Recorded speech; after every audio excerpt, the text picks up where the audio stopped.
When I first went out after all this hit, I went to my usual grocery store. The only thing in the produce section, literally, it was completely empty except for eggplant and bok choy. That was it. I said, what happened?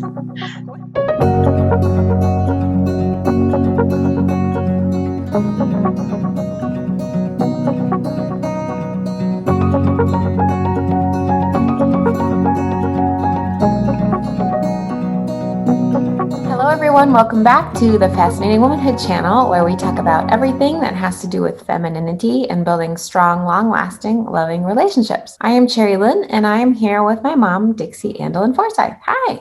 Hi. We have a little bit of a different topic. We wanted to talk about the year 2020. It was a very challenging year for everyone in the world. I think it's fair to say. I've never seen people so happy for that year to end. Yeah, everybody kind of experienced different challenges. Some people experienced the same, but we were talking about how many things learned isn't the right way to say it. It's not that we necessarily learned a lot. I guess we did learn some things, but we were talking about how many things we appreciated in the year, because there's so much negativity around the year 2020 and fear. And fear. Yeah. So we wanted to talk today about the things that we felt were positive about that year and outcomes that came from it that we felt were positive. So a little bit of a dose of positivity today about the COVID pandemic and everything that happened. Because some people lost loved ones, and a lot of people lost jobs. It was scary, and it was sad for a lot of people. Yeah, I've never seen anything like it, and hopefully we won't ever see anything like this again in our lifetime. And some people, like you said, actually experience this in a more serious tone, like losing someone that they love. And then others just experienced it from the sense of, I don't know what I'm doing with all this change, because there was just an enormous amount of change in the year. And it's still going on. It's not gone. It's not like we're talking about it and it's over. It's just that we're in our houses where things are relatively normal in our house. So one of the things that I thought of was learning to be a little more frugal, because we couldn't always, like for instance, the price of toilet paper skyrocketed. You couldn't buy a rubbing alcohol. And if you found it at all, it was really expensive. A little tiny bottle was really expensive. So a lot of us learned to be more frugal with money, getting by with not having some things and making do with other things. Absolutely. I know for us in my family, I have 2 small kids, and we live in a really cold climate, and until COVID, we really rely on our gym to take our kids, to take them swimming. There's a soccer field. There's all these things that they do there, because that's how we can kind of get away from the cold. Well, the gym's closed for months. I had to learn how to, with no ability to take them anywhere, I had to learn how to keep them entertained in different ways. And I'm actually really glad that I learned that, because I feel kind of empowered that I can play with them in these really unique ways that I probably wouldn't have been inspired to do if I hadn't been challenged with that. Yeah, that's true. And I remember you telling me that last summer of 2020, you could not find a splash pool anywhere on the internet. Yeah. You tried to have your kids go outside and play in a splash pool, but you couldn't find one. Anyway, I had to order one from China and ended up getting a big hole in it. And I was just trying so hard to find something. Yeah, it was really hard. But on the flip side of that, I also learned how to work out from home. And I found a program that I really love that's free that I could do from home. So the frugal thing is actually really, really, I've always thought I'm really frugal. But you don't really realize how frugal you can be when you have. A lot of us have saved money and gas because we haven't traveled anywhere. So. Yeah. Okay. Another big one is gratitude and appreciation. This is probably the biggest one. This is the biggest one, really, because there's so many things, small pleasures, every little thing that you can find, because who wants to stay swimming in negativity all day long? We're grateful for our health that we have. And I know I got COVID. You got it. didn't you? Yeah, you and your family got it. Bob and I got it. We weren't very sick. We were fortunate. We're grateful for things we didn't think we would ever be grateful for, like that we totally took for granted, like just being around people, going to a mall and having a lot of people there. I remember when the lockdown started to lift and people could go out. They had to wear masks, but they could go out. I remember thinking, people, how great it was just to see people I did not even know. People walking around our neighborhood. It was so wonderful to see other human beings. Yeah, I think too, being grateful for everyday pleasures, like being able to travel, even if it's just a few hours away, driving by car, you know, and where we are, we were in a lockdown where they were tracing your cell phones and tracing, you know, they were really being serious about where you went and stuff. And you learn to appreciate things everyday things that you just didn't think to appreciate. Everyday activities, school. Oh my goodness, school. Yeah, and kids in school and their teachers and what they do for your children is just. Whew. And I know some people naturally already homeschool, but that's not something that I did, and I had to do it for almost a year. And it was something that, wow, I will never look at school the same. I've noticed that waiting in line isn't as annoying as it used to be because I'm just so grateful for people. I can think, I wonder how those people managed the last few weeks, which was how I felt at the time because we were just barely coming out. There were so many things that I've been grateful for that I didn't even notice. Like I look at the trees and when the weather's good, and I think nothing about part of our world has changed at all. There's still buds on the trees, birds are still singing. There's problems, but it isn't all problems. You know, I've been really grateful for being able to see someone FaceTime and even telephone calls, because Bob and I thought, what would it be like if this happened before there was every telephone call out of town was expensive because it used to be, you know, long distance, and there was no FaceTime, no videoing like we can do now. We can at least stay in touch with people remotely. We can actually see their face. It's not as good as in person, but you can actually see them and talk to them. I didn't have when I was growing up, but I've had it long enough. I take it for granted. I am so grateful now for indoor dining. We still are in an area where you can't eat inside everywhere, but it was closed for a lot longer than I think most of the country and probably the world. I'm not sure. We've just had a little stricter rules here. And I took my kids out to eat recently, and it was just dead in the restaurant. Like there was just nobody there, but my kids were so grateful to go out to eat, and they were dancing, and like when the food came out they were like, wow. I didn't go through that as a kid. I always just thought, oh, we're going out to eat, nice. You know, I didn't appreciate it the way that they appreciate it, and me seeing them appreciate it reminded me of how much I appreciate it. It's a small thing, but it's an amazing thing to be able to go out to eat.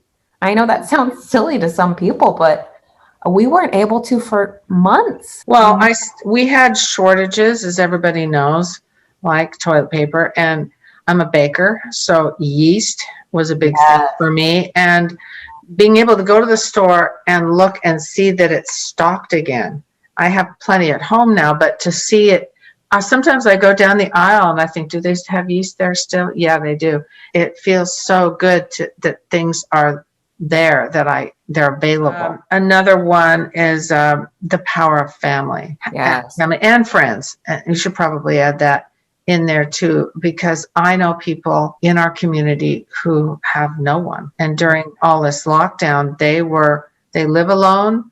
If they have any family, it's hundreds of miles away. They were completely alone, and it was really hard for them. So, I think with family, you and friends, you really learn during the pandemic who your friends and family are that really care about you. Hopefully your family cares about you, but that's not how I meant to say it. But I think you really learn who you can rely on. We had people that we were really surprised at how strict they were and judgmental they were of some of our choices. It made me really appreciate the people that weren't that way around me and realize, wow, like in a pinch, when you're in a difficult time, this person is there for me.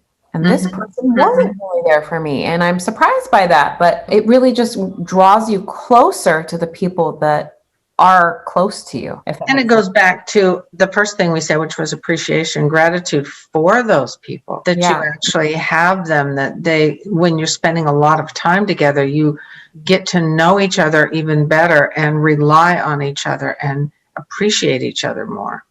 As well as your own spouse.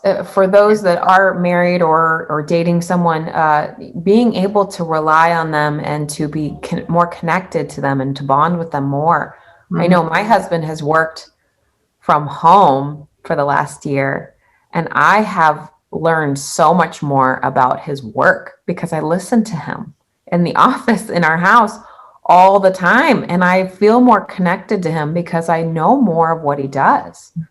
Yeah, there's some out there that don't know what their husband do all day. I know you know what Dad does. Well, I work with him sometimes, but I had a complete opposite because he was considered an essential worker. So obviously hospitals never close. If anything, people had more problems during 2020. So they needed him even more. There were so many kids who were out of control with their parents, and they'd bring them in, and just so many problems there. So he was quite busy. I still learned more about, well, it's appreciation. What a great attitude he always has. You know, a lot of these go back to people.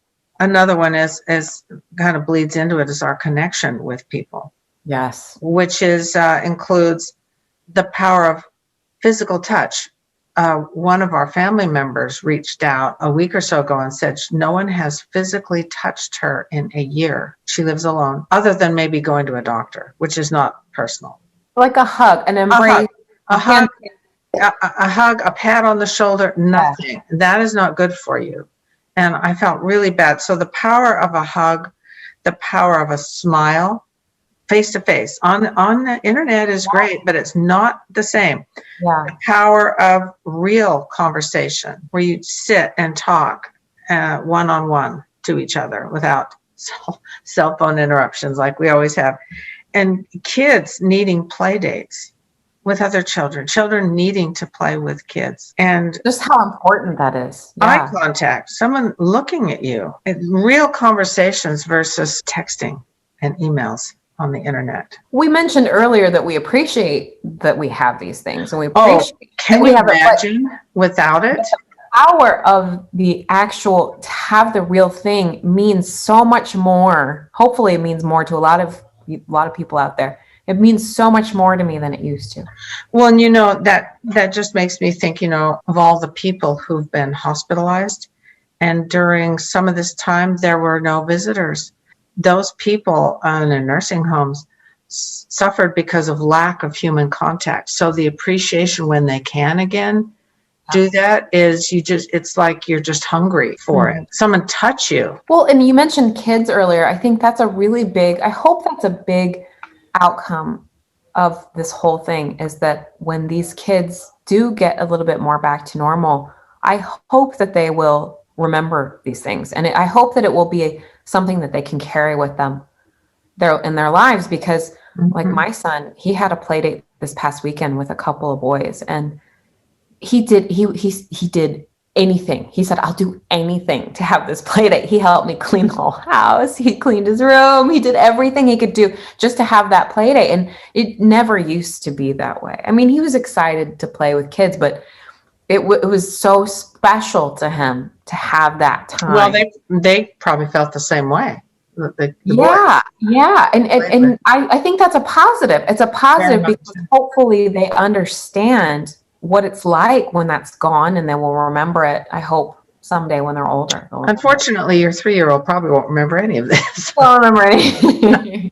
So scared of people. Anyway, yeah, she's a little more shy. Okay, another one is an opportunity to increase our spiritual base. Yes. For many of us who are active in our churches, there was no church for most of a year. Realizing, well, that's another gratitude thing, being grateful for that, for the interaction of other people, and developing your own personal relationship with God yourself on your own, and relying more on that is also something that can really make us stronger. I think a lot of people start doing online churches and things like that, and they didn't like it. They didn't It's not the feel, same. Yeah. which is Yeah. interesting. And a lot of people got kind of creative with church Mhm. and with spirituality. And I think that's really interesting that so many people kind of, it's the same thing I was talking about with the gym. You kind of find a way. You find a way to make it work. And it's wonderful to feel like if you're in a situation like that, you'll be all right. You don't have to rely on anyone else. Yeah, I actually started personal study of scriptures more. I did before, but not as much as Right. as I have the past year. As we touched on a little bit before, human contact. Going to a movie or a concert.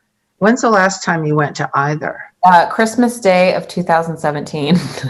Oh, And that's only because I was pregnant and I couldn't go when I had a newborn. So it's been even longer for me. Think about the women out there that had newborns right before the pandemic. It's been a long time, like me. Well, and there's other things besides Normal.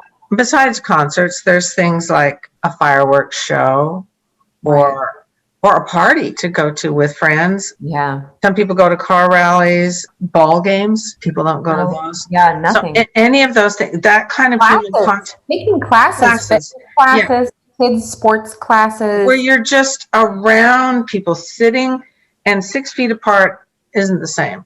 When you're actually just sitting there and all participating in something together is something that we can appreciate more. We will be. It's not fully opened up yet or anything now, but it will be again. And being able to do that. Another thing that I have learned, and I like creativity, is to being more creative. And I like being creative, but 2020, you get to be even more creative. How to solve problems. Making bread without yeast. I noticed that was going all over the internet.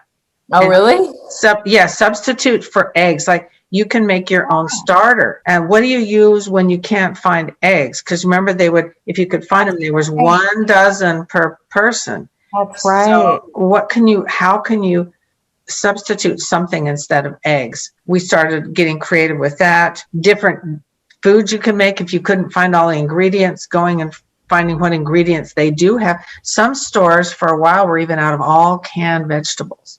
Yeah, I remember. I don't use many canned vegetables, but some people do, and their recipes rely on it. Well, some stores were completely out of frozen food. I don't know if you went through yes. but some of my grocery stores, all of the frozen aisles were empty. And I just remember looking so stunned, like, what do I do now? But what I did learn is how to make my own stuff and freeze it. And I've always known how to do that, but you just don't. I did it more efficiently because I had no option to buy it. When I first went out after all this hit, I went to my usual grocery store. The only thing in the produce section, literally, it was completely empty except for eggplant and bok choy. That was it. I said, what happened? There was a run, and it was stunning for me to see that and think, what do I do? You get more creative. I got really creative too with teaching and with my kids because I had no support. I mean, the online school was not successful for us. Well, they were prepared. Some people, but it was not for us. And I had to really learn how to figure out how to be a teacher, which I am not. Well, I had to learn how to do all that. In defense of some of these online things, they weren't prepared either. Right. No, they weren't. They weren't. So everyone had to try and get creative, and some were more successful than others.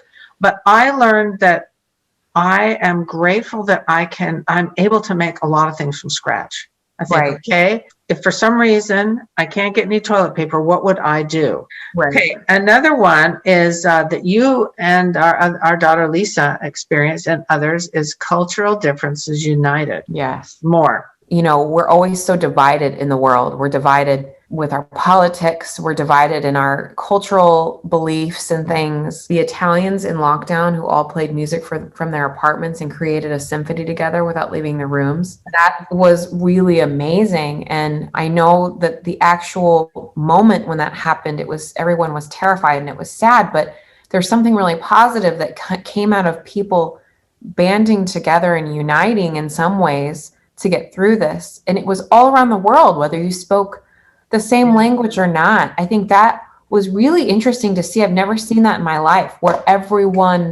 essentially everyone is going through the same thing at the same time, that you don't see that. Celebrities filming themselves without makeup, talking like real people because they were in lockdown, seeing that on TV. It feels like the world became one big family. I love that. I didn't think of it because it's been a few months since we've done it, but some of us here in Springfield made hundreds of masks for the hospital. I thought, why are they using so many masks? It's because the rules changed, and in between every patient, they were required to throw away their mask and change it. Whereas before any of this COVID, nurses didn't really wear masks all the time. So doctors don't always wear masks.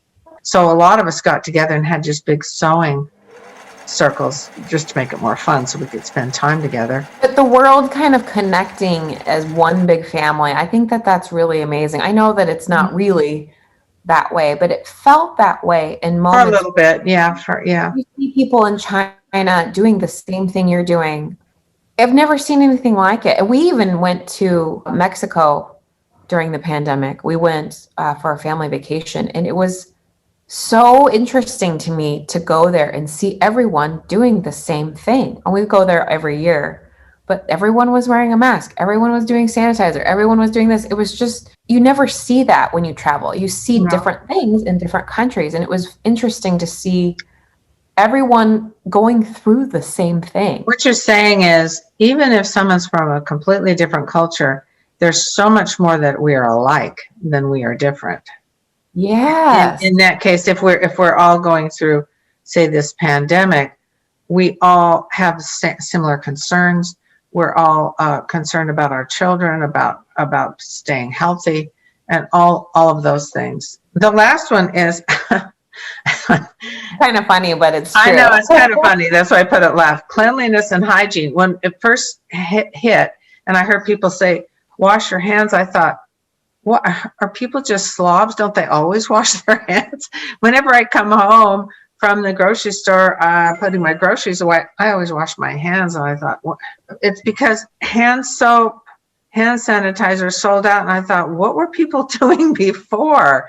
They weren't cleaning themselves. So I guess I learned that people are maybe a little more careful. I think one of the things that I hope is going to last is that children are more aware of these things. I don't mean that we should be teaching kids to be germaphobes, just like nervous and scared of germs, but I do think it's great that kids have learned really, really the power of washing hands. I know that sounds really simple, but I think a lot of kids struggle with it. And hopefully this has helped. I think there's adults that have learned about washing hands.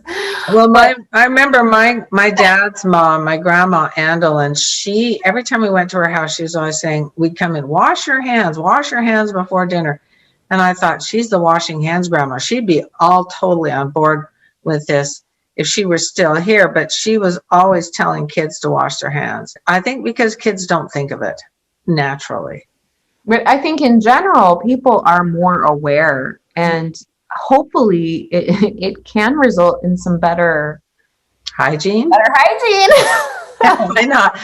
Why not? This is in the future. I don't know. Maybe. Yeah, we like being clean. Okay, well, this has been fun to talk about. It's kind of fun to have a little bit of a different topic every once in a while for us. And I think the whole point is that we wanted to spread some positivity because there's a lot of people out there that are still suffering. There's a lot of fear out there still. Mm-hmm. And I think it's always great to take a trip upstairs and to try to be grateful for as many things. Well, when you start thinking of it, as in our case, talking about things we've learned that we're grateful for, you think, there's kind of a lot. There was a lot that we talked about. Yeah. And there's a lot we didn't talk about that could be talked about. There's probably hundreds of things if we actually listed everything that we could be grateful for, and it would help keep us upstairs. Right. Much more of the time. Yeah, this is fun. And thank you so much for talking about all this and discussing it with us today. If you like this video and you like our channel, don't forget to hit subscribe and like. We are here every week and we talk about so many different things, so definitely check back with us. I am attaching to this video all the places that you can find us on social media. We're very active on Facebook and Instagram, and I'm also attaching links to purchase Dixie's books and workbooks. And we'll see you next time. See ya.